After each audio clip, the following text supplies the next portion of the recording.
Hello and welcome to Reviews. As always, I'm Plume Noir, and this is my second video of this evening, but it might actually go up first. I haven't decided how I'm going to upload them yet. Um, anyway, there's a whole big thing going on with Chelsea Kane right now, so that's the other video. But this one, I decided I would still go ahead and take a look at DCeased #2 by Tom Taylor. Yeah, I mentioned I did like Tom Taylor's Injustice comic. I really enjoyed that book. I thought some of the characterization was pretty good, especially given the fact that he had to basically work in the confines of the Injustice game had already been out. So we kind of knew what the ending would be, who would be alive, but how we got there. And some of it was pretty interesting. DCeased, I'm still on the fence about. I think it's a little late for the whole zombie thing. And granted, they even come out and say they're not zombies. They're just acting like zombies, I guess. And I said it in the first issue. This is Marvel Zombies meets Final Crisis. Is basically how this reads. And, it's an alternate universe thing, which those can always be fun. I kind of think, how many Marvel Zombies series have there been? Like 6 or 7 of them. The first one was good, and they just kind of went downhill from there. But yeah, this series, still not quite sure what to make of it. It's part 2 of 6. So we're a third of the way through. We start off, we do have the narration, and given that it's like a typeset, in the first days, we were so isolated. I'm guessing Lois Lane is the narrator. This is her story she did on it. And the book opens with Aquaman, finding a boat, and when he checks to investigate if anyone's in there, yeah, it is full of, you can't really call them zombies. They're anti-living. We'll find out about that more. And they chase Arthur Curry into the water, and you see it just fills with blood. Yeah, you would think that he would still be able to get away from them, jumping into the water, but it looks like they grabbed him and he wasn't able to get away. So Aquaman's out of the picture. Meanwhile, Superboy and Robin are pretty much watching Metropolis burn. John tells Damian, Batman will be okay. I'm not worried, John. Why not? I'm like 70% sure this is Armageddon. I'm not worried. So Lois calls her parents. They're fine. Clark wants to go to Smallville, obviously check on, his family. And Lois pretty much takes control. The planet. We head to the Daily Planet. She's got a pretty good idea here. The first thing we needed to do was find a way to communicate. We needed to reach out across the world to find survivors. Then it cuts over to this kind of weird thing where Ivy is helping Harley Quinn break up with Joker. So they, Harley doesn't want to do, how it is sometimes ending a toxic relationship and all that. Whatever. It is what it is. But I did like the way Taylor wrote Harley Quinn in Injustice. So, Harley Quinn tries to skip out on it, and Poison Ivy stops her. And, she says, I'll let you in on a secret. Vines enjoy crushing people. I don't know why I found that line funny, but she stops her with the vines crawling up her legs, and this look on her face doesn't really look like Ivy is so much crushing Harley with her vines. I think there may be some Japanese hentai going on here. So anyway, Poison Ivy, tells Harley she's strong enough to go in there and face Joker and break up with him. So she goes in.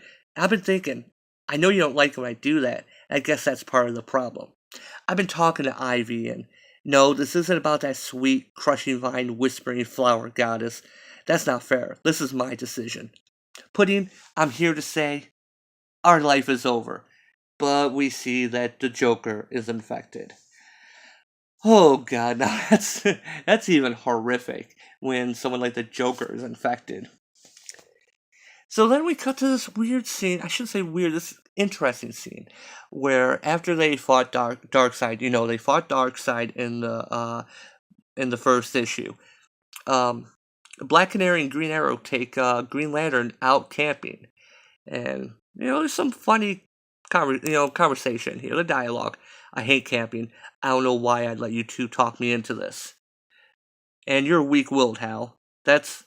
I'm literally known intergalactically for the strength of my will. And yet, look at you camping. Clearly, I'm going to have to update the entire universe on your utter capitulation here. He writes a good Green Arrow, too. I like that in the Injustice book, Harley and Green Arrow. They had some great scenes together.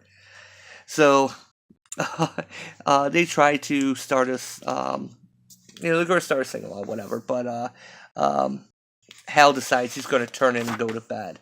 And you can see the glow as he's in his tent. He's on his phone. So much for getting away from it all. Ready? And he starts plinking on his bow. And I think Black Canary is doing I Will Always Love You. Hopefully the Dolly Parton version. I hate the Whitney Houston version. One thing about that is Hal Jordan does not strike me as the type of person to have a cell phone. When you have the Green Lantern ring, why would you have a cell phone? Because it's been shown doing anything a cell phone can do. But anyway, they needed to get Hal infected. And so you see him screaming. Seems like an overreaction. And then there's just a green explosion. Get this really awesome scene. What does it say here? Green Lantern Sector 2814. Lethal force is not sanctioned.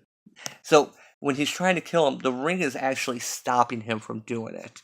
Doesn't mean he's not going to try, but still hurting them. And Jordan, I don't know what's going on with you, man, but the next thing coming for your face isn't a punch.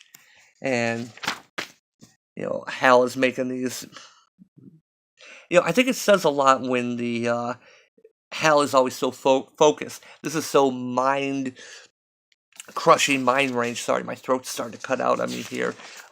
He can't focus on coherent shapes. That's why you get these just energy tendrils.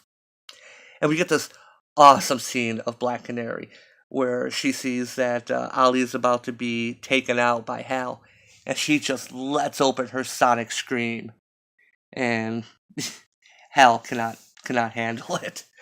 So at the Daily Bugle. The Daily Bugle? No, Daily Planet. Damian, John, Lois, and Clark arrive, but before they go inside, Clark looks inside and sees that everyone inside is pretty much infected. And Lois says, "People we know?" Well, yes, they work there. Pretty much everyone they know. So Clark hears a scream, but what he hears is Black Canary's scream. And when Black Canary had just let out her canary cry, it took Hal down so bad that it killed him. Black Canary's a badass here. So, Green Lantern of Sector 2814 is deceased. Scanning for a replacement. Replacement found. And Diana Lance of Earth, you have the ability to overcome great fear. Welcome to the Green Lantern Corps. Excuse me, sorry. Told you my voice cut out. I can fully get behind this. The Green Canary, that just looks awesome as hell. And so, she says, I don't want this. And Clark shows up. Take it. We're going to need it.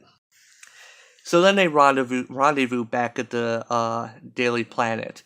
And that's when they get communication going back to the Batcave. And Bruce communicates over that they're not zombies. They're not consumed by hunger. They're not feeding. They're spreading death. They're stealing life. These are the anti-living. And the trigger is an equation. And Ollie gets his little joke in.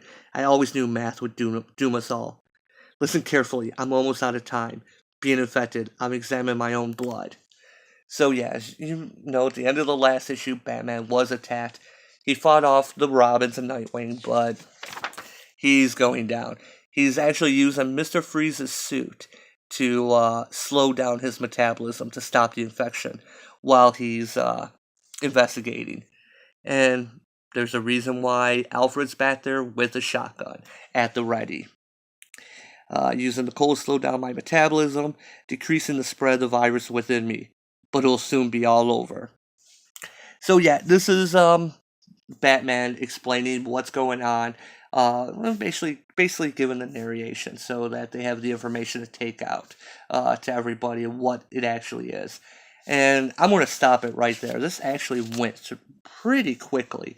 As you know, you can pretty much guess what's going to happen to Batman. But he says that basically there's only one way to end this. You need to kill all the infected. So it's pretty grim. There's no let's try and save them or anything. It's even Batman saying you have to kill everyone. I'm a little curious though, stealing life as opposed to spreading death, stealing life. It's an interesting thing. I'm not quite sure if that's the way the anti-life equation works. But as I said, the anti-life equation was corrupted. So I'm still a little out on this. I mentioned before, I like The Walking Dead. I've been reading the comics since day one. I love a good zombie tale. And I just think that it's kind of, I don't know, is it really necessary? Other than the fact that it's not quite a zombie tale. No, it's anti-life. Okay, fine. I'm willing to see where this goes. What would I rate it? I'd go 2 o'clock. 2 o'clock. It's a very quick read. It's nice to see what happens to the characters, but that's what all these alternate universe tales are. It's to be able to do horrible things to your favorite characters without having to worry about continuity or anything. So anyway, yeah, I'm going to keep going with this. I'm kind of curious to see what happens. What happens to the rest of the characters. We have the Harley Quinn side story with the Joker, that subplot going on. We know that Cyborg was basically patient zero. He's going to come back into the story at some point. But yeah, they have to shut down the internet, which, again, that's exactly what happened in Final Crisis. So yeah, there's a lot of shades of that going on, and maybe that's why I feel like I've read this before. Final Crisis and Marvel Zombies, you get DCeased.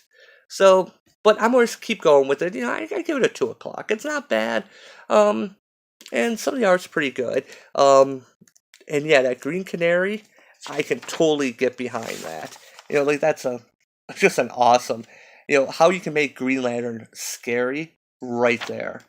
And let's go back to one more page. Yeah, I can totally get behind this look. So anyway, that does it. 2 o'clock on this. A couple videos going up tonight. So as always, thanks for watching. My voice is almost gone. So thanks for watching, and I will see you next time.